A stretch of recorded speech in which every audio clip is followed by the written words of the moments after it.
Subject नहीं है, subjective है। क्या कुछ नहीं किया है इस सब्जेक्ट के लिए?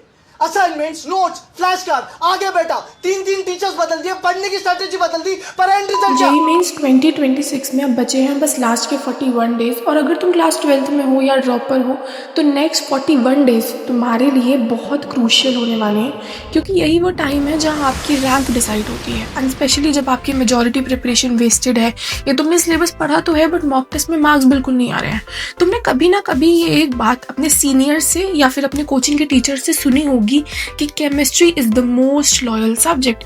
केमिस्ट्री में जितना इनपुट हम देते हैं उसका आराम से 2x 3x होकर ही हमें रिटर्न में मिलता है।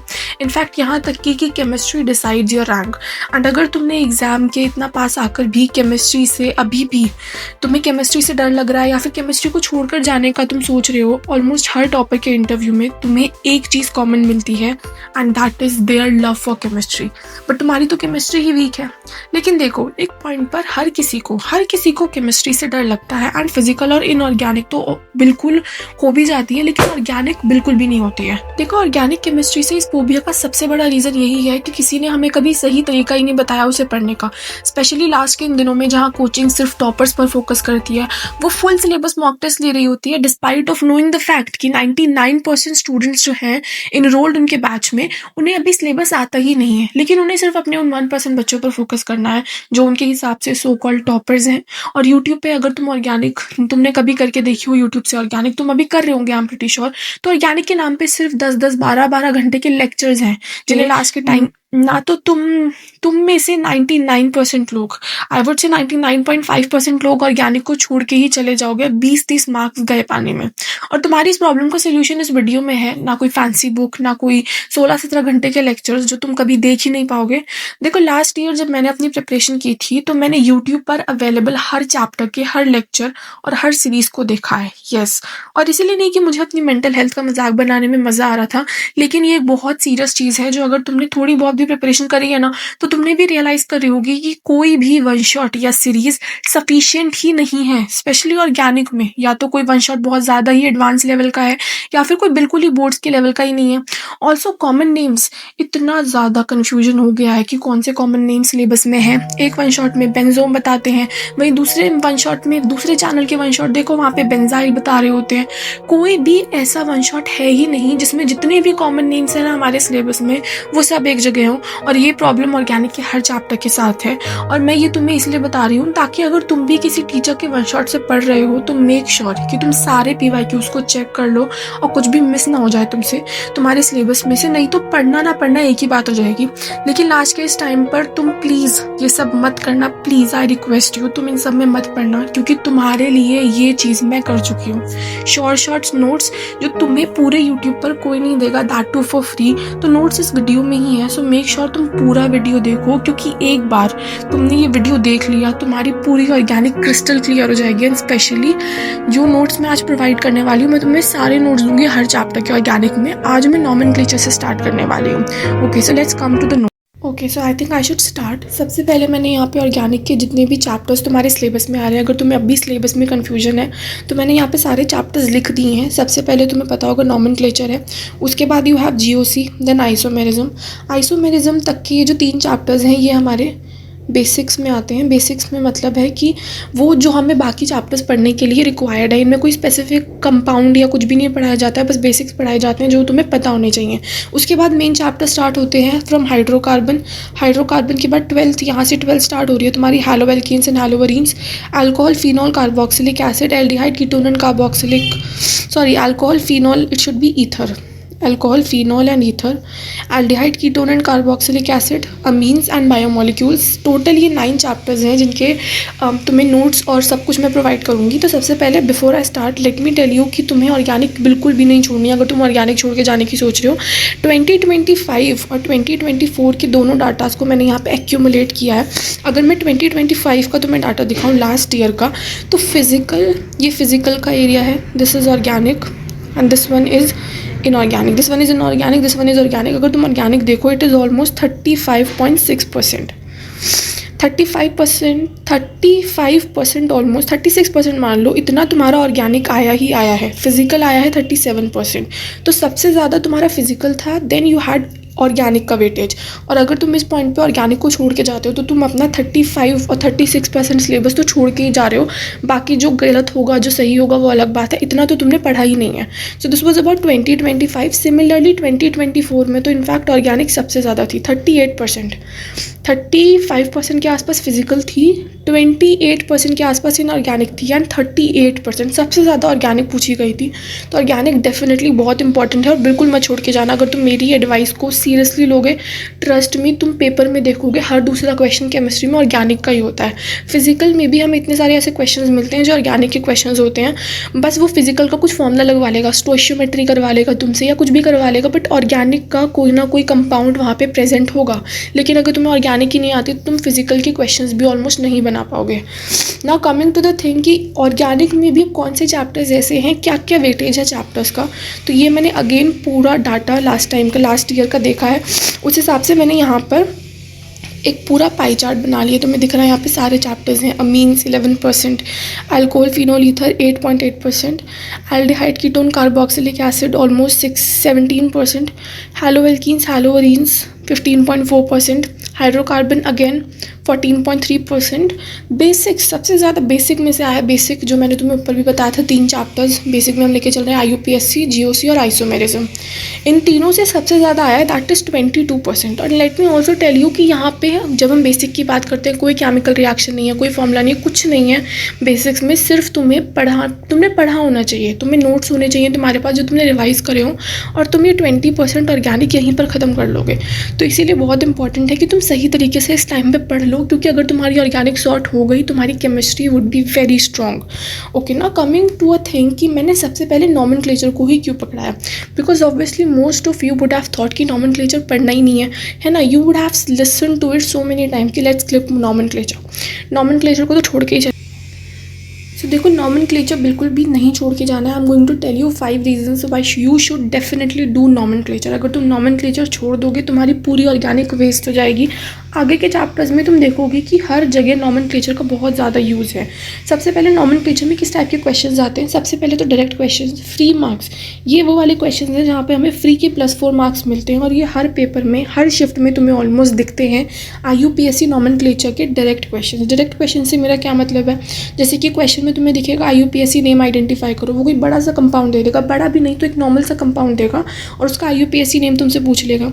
करेक्ट या इनकरेक्ट नेम चूज़ करो। ऐसे भी तुमने कई क्वेश्चंस देखे होंगे जहाँ पे तुम्हें 4 नेम दिए होते हैं और बताना होता है इनमें से कौन सा करेक्ट है या इनमें से कौन सा इनकरेक्ट है। ऑब्वियसली ये कंपाउंड के कई सारे नेम्स हो सकते हैं, उसका कॉमन नेम हो सकता है उसका कोई, या फिर कोई ऐसा कंपाउंड है जिसका कॉमन नेम है, या फिर उसका IUPAC नेम क्या है, उस हिसाब से तुम करेक्ट इनकरेक्ट पूछ सकता है। वो फंक्शनल ग्रुप की पोजीशन या फिर फंक्शनल ग्रुप भी इन जनरल डिटेक्ट करवा सकता है कि कौन सा फंक्शनल ग्रुप प्रेजेंट है, उसकी पोजीशन क्या है। ऐसे ऐसे जो सिंपल नॉर्मल क्वेश्चंस हैं, ये क्वेश्चन जैसे कि लॉन्गेस्ट चेन फाइंड करना, ये सारे जो क्वेश्चंस हैं यहाँ पर ना तो तुम्हें कोई फॉर्मूला लगाना है ना तुम्हें कोई लंबी सी कैलकुलेशंस लगानी है।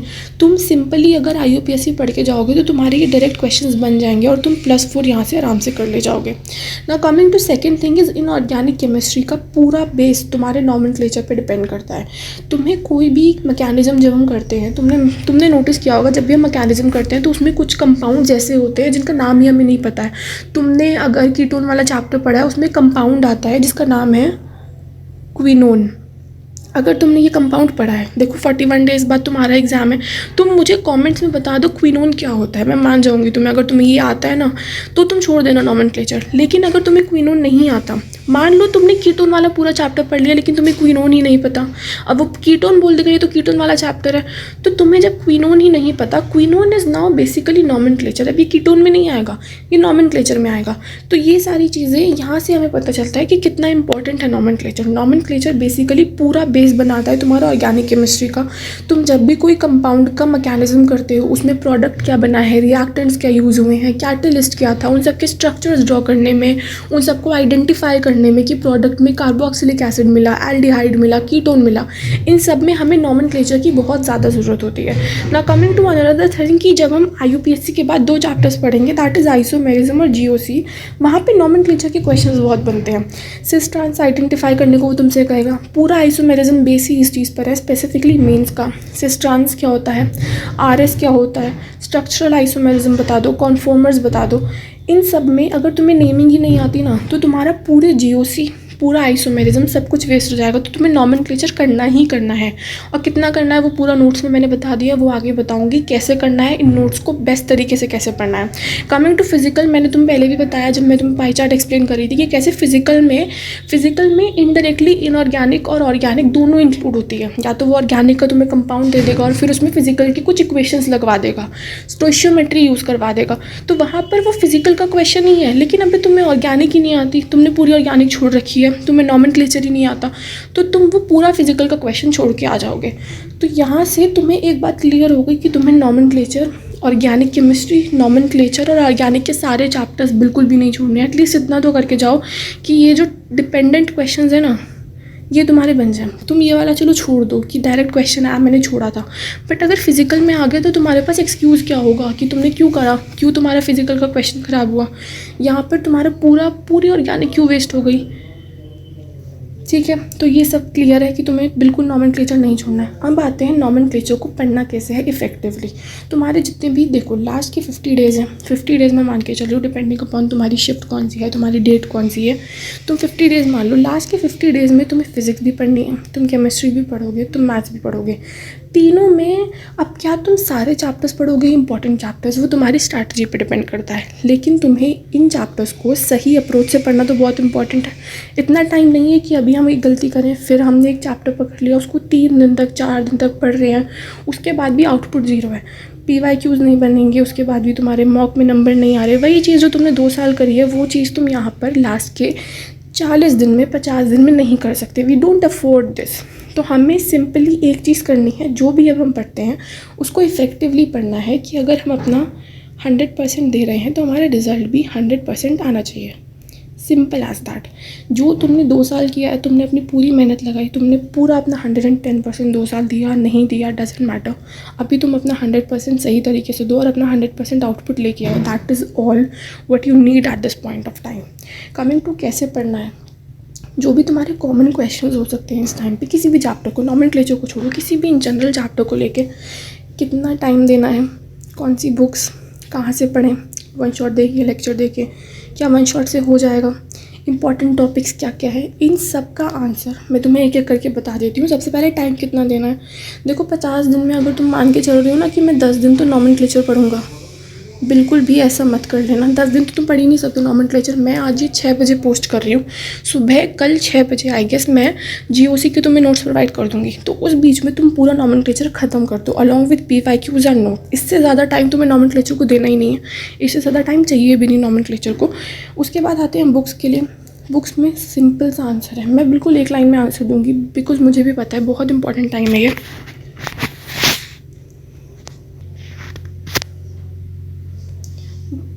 बुक्स के लिए तुम कोई भी MS चौहान, ये जो मार्केट में तुम्हें आराम से मिल जाती हैं बुक्स, MS चौहान हो गया, किसी भी कोचिंग के बड़े बड़े मॉड्यूल्स या फिर तुम्हारी कोचिंग के मॉड्यूल्स, DPP, इतना सारा रिसोर्स यार किसी से भी पढ़ लो। अगर तुम ये गलती अभी भी कर रहे हो ना eight this point of time, 50 दिन में भी अगर तुम मॉड्यूल, MS चौहान, किसी कोचिंग के मॉड्यूल, तुम्हारे दोस्त के नोट्स, ये नोट्स वो नोट्स, ये सब पढ़ने की सोच रहे हो, you are literally wasting your January attempt. तुम्हें पता है January attempt is much easy to clear than April attempt, फिर भी तुम ये सारे एक्सपेरिमेंट्स यहाँ पे मत करना, ठीक है। तुम्हें बुक्स, अगर तुम्हें ढंग से परसेंटाइल नहीं लानी, तुम डेफिनेटली ये सारी बुक्स पढ़ लो। मैं नहीं कह रही कि MS चौहान एक अच्छी बुक नहीं है, MS Chauhan is a great book, एक ऐसी बुक जिसे पढ़कर बच्चे एडवांस निकालते हैं। बट हमारा फोकस अभी एडवांस निकालना नहीं है, पहले हम अपना मेंस तो क्लियर कर लें, पहले हम ऑर्गेनिक स्टार्ट तो करें। अभी तुम MS चौहान के बड़े बड़े क्वेश्चन लगाने लग जाओ और तुमसे वो क्वेश्चन बनेंगे नहीं, तुम पूरी ऑर्गेनिक छोड़ के चले जाओगे। अब वहाँ क्या होगा, कुछ भी नहीं। तुम एटलीस्ट इतना कर लो कि तुम्हारा मेंस हो जाए। MS चौहान हम एडवांस के टाइम पे लगाएंगे बट अभी नहीं लगाएंगे। बुक्स के लिए don't go for any book और anything, just follow the notes that I am giving you. उसके बाद सीधा PYQ सॉल्व करो, सिंपल एज दैट। तुम्हें अगर इस पर डाउट हो रहा है तुम एक बार एक चैप्टर करके देखो नोट्स से, फिर PYQs लगाओ, जितने भी PYQs हैं तुम 25 के, 24 के, 23 के, इतने एटलीस्ट लगाओ। अगर तुम्हारे पास टाइम है तो तुम सारे PYQs लगा सकते हो।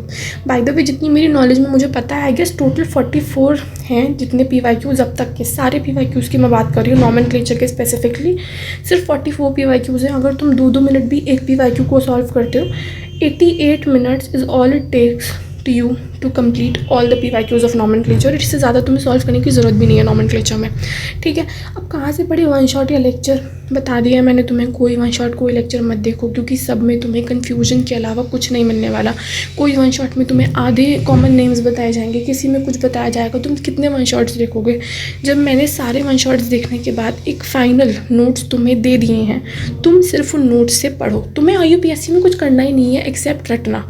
कॉमन नेम्स को तुम लेक्चर से भी रटोगे या तुम खुद बैठ के रटोगे। ज़्यादा एफिशिएंट वो होगा जब हम खुद अपनी डेस्क पे बैठ के एक कॉपी पेन लेके बैठो आराम से, have your coffee in your hand and you write down all the common names, उन्हें लर्न करो। वन शॉट देखने से बढ़िया है तुम नेटफ्लिक्स देख लो, it is much better, much productive than watching one shots. और फिर तुम ये सोचने लगो मैंने 11 घंटे वन शॉट देख लिया, अब मेरा नॉमेनक्लेचर क्लियर है। तुम्हें विनाइल नहीं पता होगा, तुम्हें अलाइल नहीं पता होगा, क्योंकि 11 घंटे वन शॉट देखने के बाद तुम्हें फिर से 11 घंटे सेल्फ स्टडी करनी पड़ेगी। बट अगर मैं तुम्हारा 11 घंटे वो हटा दूँ जो 11 घंटे में तुम्हें वन शॉट से मिलेगा, तुम अपने नोट्स प्रिपेयर करोगे, सेम नोट्स मैंने तुम्हें दे दिए हैं। So why are you wasting your 11 hours over them? Waste your 11 hours, use your 11 hours in fact on your self study, simple as that, ठीक है। वन शॉट से हो जाएगा, लेकिन अगर सारे देखोगे तो होगा। कम से कम 3-4 दिन तुम्हारे पास हैं सिर्फ नॉमेनक्लेचर को पढ़ने के लिए, तो डेफिनेटली वन शॉट से कर लो। इंपॉर्टेंट टॉपिक्स क्या है वो मैं तुम्हें अभी नोट्स में से ही देख के बताऊंगी, इसी में मैंने नोट्स अटैच कर रखे हैं। Now coming to the thing, finally the much awaited notes. तो ये हैं मेरे नोट्स, तुम यहाँ पे देख पा रहे हो क्लियरली। ये रहे नॉमेनक्लेचर के नोट्स, ठीक है। यहाँ पे नॉमेनक्लेचर तुम्हें दिख रहा है, कंडेंस्ड फार्मूला क्या होता है, बॉन्ड लाइन क्या होती है, ये एक बेसिक फार्मूला है जिससे पूरा नॉमेनक्लेचर डिपेंड करता है। नाउ रिटन वर्ड रूट क्या होता है, प्रीफिक्स, 2 टाइप के प्रीफिक्स है, 1 डिग्री 2 डिग्री दोनों क्या होते हैं। उसके बाद सफिक्स, 1 डिग्री 2 डिग्री, ये कुछ ट्रिक्स हैं बीच बीच में जो मैंने ऐड करी हैं, कुछ रूल्स हैं। यहाँ पर तुम्हें दिख रहे होंगे कुछ कॉमन नेम्स, ये वो सारे कॉमन नेम्स हैं जो तुम्हें किसी भी एक वन शॉट में मिलते ही नहीं है। मुझे भी नहीं मिले थे जब मैंने किया था अपनी प्रिपरेशन, लास्ट ईयर की बात है, कोई ज़्यादा पुरानी बात नहीं है। मुझे भी कोई क्लियरली ऐसा वन शॉट मिला ही नहीं था जिसमें ये सारे कॉमन नेम्स हों, क्योंकि ये सारे NCERT में होते हैं, ये सारे PYQ से आपको पता चलते हैं कि कौन से ज़्यादा इंपॉर्टेंट है। ये है priority list.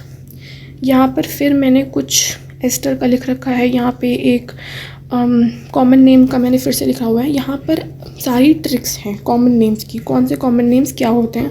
So it's better कि तुम स्क्रीनशॉट ले लो। बाकी अगर तुम्हें PDF चाहिए तो कमेंट कर देना, PDF भी डाल दूँगी डिस्क्रिप्शन में। बाकी आई थिंक तुम यहाँ से भी ले सकते हो, तुम स्क्रीनशॉट ले लो क्लियरली, ठीक है। आई होप तुमने स्क्रीनशॉट ले लिया होगा दोनों पेजेस का। ना कमिंग टू अनदर थिंग, देखो अब सिर्फ नोट्स देखने से नहीं होगा, नोट्स के साथ तुम्हें नोट्स को पढ़ना कैसे है, मैक्सिमम यूटिलाइज़ कैसे करना। क्योंकि मैंने नोट्स बनाए हैं, हर किसी के नोट्स नहीं समझ में आते हैं हमें जल्दी से। तुम्हें मेरे नोट्स कैसे यूज़ करने हैं ये मैं ही सबसे अच्छा तुम्हें बता सकती हूँ, ठीक है। सबसे पहले तो पढ़ो, डेफिनेटली नोट्स पढ़ो तुम। मैं ये नहीं कह रही मेरे नोट्स है तो दिन भर ही नहीं पढ़ो बैठ के, नहीं, नोट्स पढ़ो, बट क्वेश्चन प्रैक्टिस बहुत इंपॉर्टेंट है नॉमेनक्लेचर में स्पेसिफिकली। नॉमेनक्लेचर में तुमने एक बार क्वेश्चंस देख लिए, तुम्हारा पूरा नॉमेनक्लेचर हो जाएगा। लेकिन तुमने कॉमन नेम्स लर्न कर लो, बट उसके बाद डायरेक्टली नोट्स पढ़ने के बाद डायरेक्टली PYQs, मैंने तुम्हें बताया 44 PYQs सारे सॉल्व करो, ठीक है। Now coming to the most important part, that is common names. Nomenclature में सबसे ज़्यादा प्रॉब्लम आती है कॉमन नेम्स में। पूरा नॉमेनक्लेचर तुम्हारा क्लियर हो जाता है अगर तुम्हें कॉमन नेम्स लर्न हो गए हैं तो 3 टाइप के बेसिकली कॉमन नेम्स होते हैं। एक होता है बेंजीन के कॉमन नेम्स, जैसे बेंजो क्या होता है, बेंजाइल क्या होता है। एक होता है स्ट्रक्चरल कॉमन नेम्स, जैसे अलाइल तुमने सुना होगा, विनाइल सुना होगा। विनाइल होता है जब हम डबल बॉन्ड के साइड में कुछ भी लगाते हैं, तो अगर मान लो मैंने हैलोजन लगाया तो it would be vinyl halide. अगर मैंने क्लोराइड लगाया हैलोजन के तौर पे तो it would be vinyl chloride. Structural के तौर पे हमारे पास विनाइल है, अलाइल है, आइसो है, नियो है, और ये सारे जो भी कॉमन नेम्स हैं, फेमस कॉमन नेम्स जो JEE में बार बार पूछ रहा है, वो सारे नोट्स में है। मैं तुम्हें दिखाऊँ एक बार, आइसो ये रहा नियो, यहाँ पे मैंने इथिलीन तक लिखा हुआ है। विनाइल इथिलीन क्या होता है, अलाइल प्रोपटोविनाइल क्या होता है, मिथिलिडीन फिनाइल क्या होता है, आइसोब्यूटाइल क्या होता है, विनाइल क्या होता है, इथिलीन क्या होता है। सारे कॉमन नेम्स जितने भी ये रहा, बेंजाइल बेंजीन वाले ये रहे, जेमिनल क्या होता है, जेम क्या होता है, विस क्या होता है, टॉलुएंट, सारे एसिड्स जो मेरे को पेपर में दिखे हैं, जितने भी PYQs मैंने देखे हैं उन सब पेपर में मुझे ये वाले कॉमन नेम्स दिखे हैं, तो मैंने यहाँ पे सब लिखा हुआ है। स्ट्रक्चर हो गया। अब आते हैं कुछ स्पेशल कंपाउंड्स जैसे क्विनोन हो गया, क्विनोन जो मैंने तुम्हें बोला है, तुम कमेंट में बताओ क्विनोन में कौन सा फंक्शनल ग्रुप होता है, कहाँ पर होता है, ठीक है। क्विनोन हो गया, क्विनोन के बाद हमारे पास मान लो फिनोल हो गया। ये सारे कंपाउंड्स हैं कि कंपाउंड्स का ही स्पेशल नेम है। तो इन 3 टाइप के कॉमन नेम्स तुम्हें तैयार करने हैं फ्रॉम दिस नोट्स। ये एक पेज के नोट्स है, कोई बहुत बड़े नोट्स नहीं है, but these are more than sufficient. इन कॉमन नेम्स में से क्वेश्चंस कैसे बनते हैं वो तुमसे पूछ लेगा कोई भी कंपाउंड देख के। फॉर एग्जांपल उसने तुम्हें फिनोल दे दिया, फिनोल में पूछ लेगा 1 डिग्री कार्बन बता दो, 2 डिग्री हाइड्रोजन बता दो, या 3 डिग्री मुझे OH बता दो। अब तुम्हें पता ही नहीं फिनोल होता क्या है, तो तुम इन सब के आंसर्स कैसे दोगे, है ना। इस टाइप के क्वेश्चंस आ जाते हैं। फंक्शनल ग्रुप कौन सा है, फिनोल में फंक्शनल ग्रुप कौन सा है, फिनोल तो तुम बता दोगे, क्विनोल में मेन फंक्शनल ग्रुप कौन सा है, सब्स्टिट्यूएंट्स कितने हैं, ये सारी चीज़ें। ऑल्सो एक और तरीका होता है, वो रिएक्शन दे देगा। मान लो कोई भी तुम्हें रैंडम रिएक्शन उसने दे दी, उसने बोला क्विनोल में मैंने कुछ कुछ ऐड किया, प्रोडक्ट बना, प्रोडक्ट बता दो। तुम्हें रिएक्शन आती है लेकिन तुम्हें क्विनोल नहीं पता, तो तुम वहाँ पे फंस गए। तुम्हें लग रहा है कि पता नहीं कौन सी रिएक्शन आ गई, it was simple reaction, but तुम्हें क्विनोन पता होना चाहिए। उसके लिए कॉमन नेम्स को इस तरीके से पढ़ना कि तुम बेंजीन के कॉमन नेम्स कवर कर लो, फिर स्ट्रक्चरल कॉमन नेम्स की कोई स्ट्रक्चर में ही कॉमन नेम है, और स्पेशल कंपाउंड्स भी तुम कवर कर सको। बुक्स देखो, बुक्स और लेक्चर्स का मैं तुम्हें पहले ही बता चुकी हूँ। ना थ्योरी के लिए तुम्हें बुक्स पढ़नी है, ना ही लेक्चर्स पढ़ने हैं। बुक्स और लेक्चर्स को अभी इस टाइम के लिए बिल्कुल बाय बाय टाटा कर दो। कोई बुक्स कोई लेक्चर्स मत देखो। थ्योरी के लिए मैंने जो नोट्स दी हैं these are more than sufficient. Questions के लिए तुम PYQs लगा लो, ज़्यादा नहीं हो पा रहे तो एटलीस्ट 25, 24 और 23 के लास्ट 3 साल के PYQs तो लगा ही लो, दोनों शिफ्ट्स के, अप्रैल अटैम्प्ट के भी और जनवरी अटैम्प्ट के भी, ठीक है ना। Coming to very very important thing, ये एक स्पेशल ट्रिक है जो मैंने सीखी थी जब I was preparing for JEE, कि नॉमेनक्लेचर के जो 90% क्वेश्चन होते हैं, आई वुड से 99%, तो मेरी बात मान के देखो, 99% नॉमेनक्लेचर के क्वेश्चंस बनते हैं रिवर्स इंजीनियरिंग से। रिवर्स इंजीनियरिंग अगर तुमने नहीं सुना तो एक टर्म होती है जिसका मतलब होता है कि आप पीछे से क्वेश्चन को सॉल्व करना स्टार्ट करते हैं। रिवर्स इंजीनियरिंग में क्या होता है, मैं तुम्हें सिंपल क्वेश्चन सॉल्व करके दिखाती हूँ नॉमेनक्लेचर के। यहाँ पे मैंने 3 एग्जाम्पल के लिए क्वेश्चंस लिए हैं। इन तीनों क्वेश्चन में मान लो इसका नेम पूछा है मुझसे, कॉमन नेम। ये मुझे 4 ऑप्शन दिए हैं। अगर तुम एक नॉर्मल स्टूडेंट हो, एक नॉर्मल अप्रोच के साथ जाते हो, तो तुम इसे कैसे सॉल्व करोगे। You look up to this compound, तुम बैठोगे, इसमें पहले कार्बन गिनोगे, 1 2 3 4 5 6 कार्बन गिन लिए। फिर तुम लिखोगे अच्छा इसका वर्ड रूट कितना है, हेक्स। फिर हम देखेंगे अच्छा इसमें मेन फंक्शनल ग्रुप तो OH है, तो हेक्सानॉल है ना। फिर तुम पोजीशन देखोगे 1 पर है, तो ये हेक्सानॉल। वहीं अगर तुम एक इंटेलिजेंट स्टूडेंट हो, तुम्हें रिवर्स इंजीनियरिंग आती है, तो तुम सबसे पहले ऑप्शन पे जाओगे। पहले ऑप्शन में OL है, दूसरे में AL है, दूसरे में OL है, तीसरे में, चौथे में हाइड्रोक्सी है। तुम्हें यहाँ से क्लियरली पता चल गया कि AL वाला तो है ही नहीं, ना हाइड्रोक्सी है। तुम्हारे पास बचता है A और C ऑप्शन। अब A और C में कोई ना कोई ऐसी कैच पकड़ो जो तुम्हारे इस कंपाउंड का नाम हो ही ना। मान लो A में पोजीशन गलत दी हुई है OH की, तो वहाँ से तुम्हें पता चल गया कि ये तो ये वाला था। इन डिस्पाइट कि तुम पूरा नाम लिख सकते हो, लेकिन अगर तुम्हें टाइम बचाना है तो go for reverse engineering, specially in nomenclature. अब मान लो ये वाला कंपाउंड है, इसके तुम्हें ऑप्शन दिए हुए हैं हेक्स, ट्राई, कुछ कुछ, फिर कुछ कुछ, बट तुम्हें पता है कि इसमें कार्बन कितने हैं। हमने इसमें कार्बन चेन चेक कर ली। फिर हम यहाँ से वर्ड रूट को पकड़कर बता देंगे कि ये कौन सा है। हम ये नहीं करेंगे कि हम इसका पहले पूरा नाम लिखेंगे फिर मैं ऑप्शन से मैच करूँगा, नहीं। तुम ऑप्शन देखो, फिर तुम क्वेश्चन में देखो और कौन सा ऑप्शन गलत है उसको एलिमिनेट करो, तुम्हारे पास फाइनल आंसर आ जाएगा।